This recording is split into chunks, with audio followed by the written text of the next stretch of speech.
ಮೊಘಲ್ ದೊರೆ ಔರಂಗಜೇಬ್ ಸಮಾಧಿ ವಿವಾದಕ್ಕೆ ಸಂಬಂಧಪಟ್ಟಂತೆ ಮಹಾರಾಷ್ಟ್ರದ ನಾಗ್ಪುರದಲ್ಲಿ ಆಕ್ರೋಶ ಭುಗಿಲೆದ್ದಿದೆ.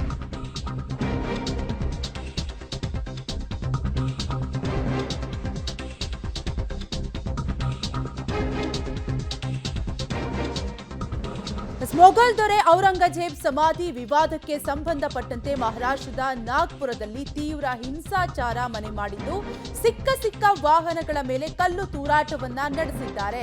ಉದ್ರಿಕ್ತರಿಂದ ಸಿಕ್ಕ ವಾಹನಗಳಿಗೆ ಬೆಂಕಿಯನ್ನು ಕೂಡ ಹಚ್ಚಲಾಗಿದ್ದು, ಪೊಲೀಸರ ಮೇಲೆಯೂ ಕಲ್ಲು ತೂರಾಟವನ್ನ ನಡೆಸಿದ್ದಾರೆ. ಕಲ್ಲು ತೂರಾಟದಲ್ಲಿ ಹಲವರು ಪೊಲೀಸರಿಗೂ ಕೂಡ ಗಾಯಗಳಾಗಿದೆ. ಸ್ಥಳಕ್ಕೆ ಪೊಲೀಸರು ಈಗಾಗಲೇ ಭೇಟಿ ನೀಡಿದ್ದಾರೆ. ನೀವು ಕೂಡ ದೃಶ್ಯಾವಳಿಗಳಲ್ಲಿ ಗಮನಿಸ್ತಾ ಇರಬಹುದು ಯಾವ ರೀತಿಯಾಗಿ ಸಿಕ್ಕ ವಾಹನಗಳ ಮೇಲೆ ಬೆಂಕಿಯನ್ನ ಹಚ್ಚಿದ್ದಾರೆ ಅನ್ನುವಂಥದ್ದನ್ನ. ಈಗಾಗಲೇ ಅಗ್ನಿಶಾಮಕ ಸಿಬ್ಬಂದಿ ಕೂಡ ಬೆಂಕಿಯನ್ನ ನಂದಿಸುವ ಕಾರ್ಯವನ್ನ ಮಾಡ್ತಿದ್ದಾರೆ.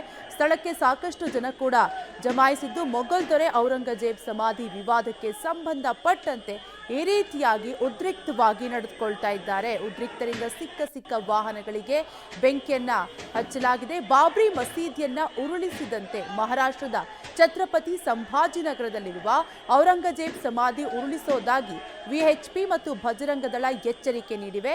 ಸರ್ಕಾರ ಈ ವಿವಾದಾತ್ಮಕ ಔರಂಗಜೇಬ್ ಸಮಾಧಿ ತೆರವು ಮಾಡದಿದ್ರೆ ನಾವೇ ತೆರವು ಮಾಡಬೇಕಾಗುತ್ತದೆ ಎಂದು ವಾರ್ನಿಂಗ್ ಅನ್ನು ಕೂಡ ನೀಡಿವೆ. ಡೀಟೇಲ್ಸ್ ಕೊಡ್ತಾರೆ ನಮ್ಮ ಪ್ರತಿನಿಧಿ ಶಬೀರ್. ಶಬೀರ್, ಏನಿದು ಔರಂಗಜೇಬ್ ಸಮಾಧಿ ವಿವಾದ? ಪರಿಸ್ಥಿತಿ ಹೇಗಿದೆ? ಕಂಟ್ರೋಲ್ಗೆ ಬಂದಿದೆಯಾ? ಹೇಗೆ ಸದ್ಯಕ್ಕೆ?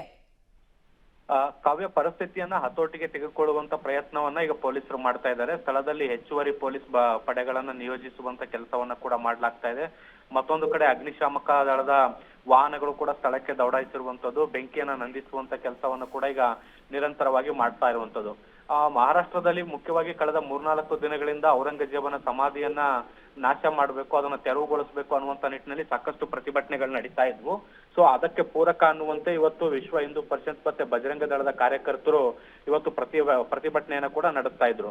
ಪ್ರತಿಭಟನೆಯ ಸಂದರ್ಭದಲ್ಲಿ ಔರಂಗಜೇಬನ ಸಮಾಧಿಯ ಬಳಿ ಇರುವಂತಹ ಒಂದು ಕಲ್ಮಗಳು ಇರುವಂತಹ ಒಂದು ಬಟ್ಟೆ ಏನಿತ್ತು, ಕಲ್ಮಗಳು ಅಂದ್ರೆ ಮುಸ್ಲಿಂ ಧಾರ್ಮಿಕ ನಂಬಿಕೆಗಳಿರುವಂತ ಕೆಲವೊಂದಿಷ್ಟು ಮಾಹಿತಿ ಇರುವಂತ ಒಂದು ಬಟ್ಟೆಯನ್ನ ಸುಟ್ಟು ಹಾಕಿರುವಂತದ್ದು.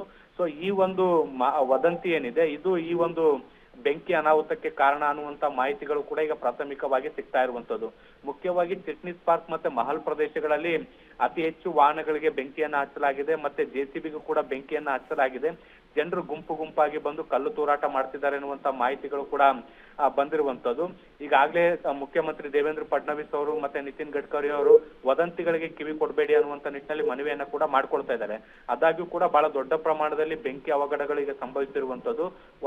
ವಾಹನಗಳಿಗೆ ಒತ್ತಿಕೊಂಡಿರುವಂತ ಬೆಂಕಿಯನ್ನ ನಂದಿಸುವಂತ ಕೆಲಸ ಆದ್ರೆ ಜನರನ್ನ ವಿಶ್ವಾಸಕ್ಕೆ ತೆಗೆದುಕೊಂಡು ಪರಿಸ್ಥಿತಿಯನ್ನ ತಿಳಿಗೊಳಿಸುವಂತ ಕೆಲಸಗಳು ಕೂಡ ಈಗ ಸದ್ಯಕ್ಕೆ ನಡೀತಾ ಇದೆ. ಕಾವ್ಯ, ಶಬೀರಿನು ಸಿಕ್ಕ ವಾಹನಗಳ ಮೇಲೆ ಕಲ್ಲು ತೂರಾಟವನ್ನ ನಡೆಸ್ತಿದ್ದಾರೆ, ಬೆಂಕಿಯನ್ನ ಹಚ್ಚುತ್ತಿದ್ದಾರೆ. ಯಾರನ್ನಾದ್ರೂ ಅರೆಸ್ಟ್ ಮಾಡಿದಾರಾ? ಹೇಗೆ? ಈವರೆಗೂ ಘಟನೆಗೆ ಸಂಬಂಧಪಟ್ಟಂತೆ ಯಾರನ್ನು ಕೂಡ ಅರೆಸ್ಟ್ ಮಾಡಿಲ್ಲ. ಆದ್ರೆ ಘಟನೆಯಲ್ಲಿ 4 ಮಂದಿ ಗಾಯಾಳುಗಳಾಗಿದ್ದಾರೆ ಅನ್ನುವಂತ ಮಾಹಿತಿಗಳು ಬರ್ತಾ ಇದಾವೆ.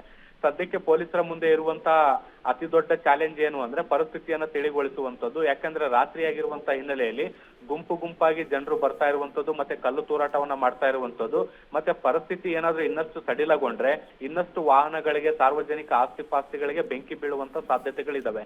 ಹೀಗಾಗಿ ಪರಿಸ್ಥಿತಿ ಸಾಕಷ್ಟು ಸೂಕ್ಷ್ಮವಾಗಿರುವಂತ ಹಿನ್ನೆಲೆಯಲ್ಲಿ ಜನರನ್ನ ಅಲ್ಲಿಂದ ತೆರವುಗೊಳಿಸುವಂತ ಕೆಲಸವನ್ನ ಕೂಡ ಮಾಡ್ಲಾಗ್ತಾ ಇದೆ.